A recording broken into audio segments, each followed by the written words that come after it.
Rio Rio এই Rio বাড়ি যেতে হবে, চলো। বলছি বাড়ি যেতে হবে তো।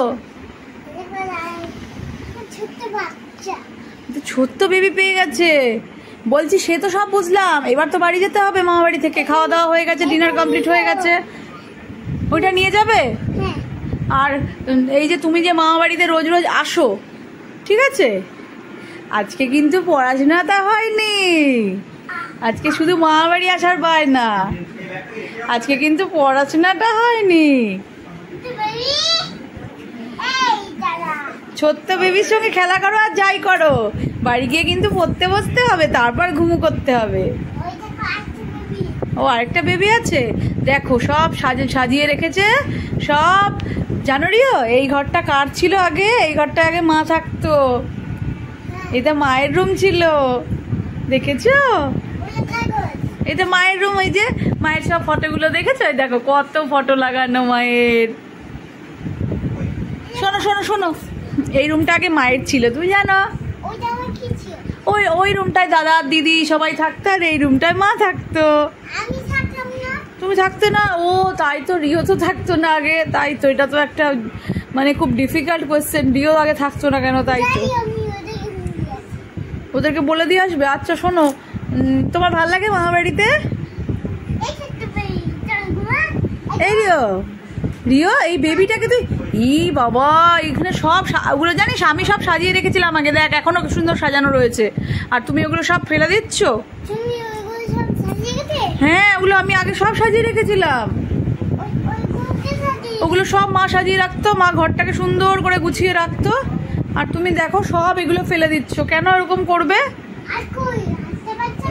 ওই যে একটা বেবি তোমার হাতে, আর ওখানে বেবি আর তো নেই, ওখানে একটা দেখো মেয়ে বসে আছে। না শোনো শোনো শোনো, এগুলো তুমি নষ্ট করো না, মা কিন্তু এতদিন ধরে সব গুছিয়ে রেখেছে, দেখো এত বছর ধরে সব সুন্দর করে ঘরটা গোছানো আছে।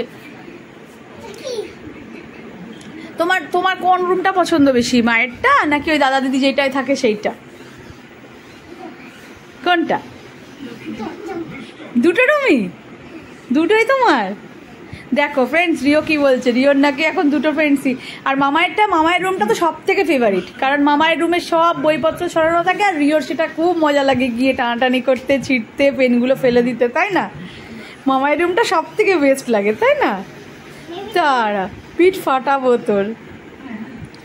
মামায়ের মতন গিয়ে তুমি বলো, মামায়ের মতন তুমি অফিসে যাবে, ওদিকে তুমি তো পড়াশোনা করো না, পড়াশোনা করতে বললেই বলবে পায়ে ব্যথা, হাতে ব্যথা, কত কিছু বলবে, জোর করে পড়াতে হয় তোমাকে। তাহলে তুমি অফিসে যাবে কি করে? হ্যাঁ, তুমি অফিসে যাবে কি করে তুমি পড়াশোনা না করলে?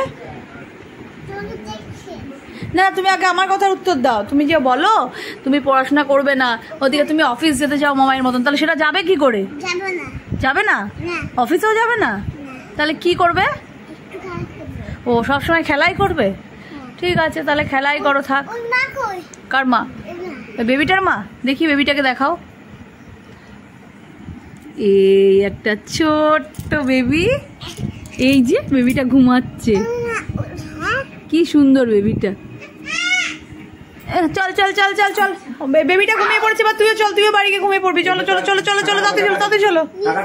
ওটা নিতে হবে না, ওটা রেখে দাও। না ওটা নিও না, ওটা এত বছর ধরে আমি সাজিয়ে রেখেছিলাম সুন্দর করে, তুমি এখন নিয়ে চলে যাবে নাকি? ওই বেবিটা এখানে, ও ওই বাড়ি আমাদের বাড়িতে যাবে না, ও বেবিটা মামা বাড়িতেই থাকতে চাইবে, ও এই বাড়িতেই প্রথম থেকে রয়েছে, এই বাড়িতেই থাকবে। ওর মা ওকে রেখে গেছে তোমার কাছে। হ্যাঁ হ্যাঁ হ্যাঁ, ওই যে ওপরে ওর মা বসে আছে, ওই যে বেবিটার মা বসে আছে ওপরে, ওর বাবা ঘুরতে গেছে, আর বেবিটা নিচে, এই যে। রেখে দাও রেখে দাও রেখে দাও। শোনো শোনো শোনো, বেবিটা ঘুমিয়ে পড়েছো, দেখলে তো? এবার চলো, তুমিও বাড়ি গিয়ে ঘুমিয়ে পড়বে, ঠিক আছে? অনেক রাত হয়ে গেছে, চলো চলো চলো চলো চলো। আর না না, 11টা, উড়ে বাপরে 11টা বেজে গেছে। এখন পড়তে বসাবো না, তুমি বাড়ি চলো, এখন ঘুমিয়ে পড়বে। পড়তে বসবি না, পড়তে বসবি না, দাঁড়া দাঁড়া।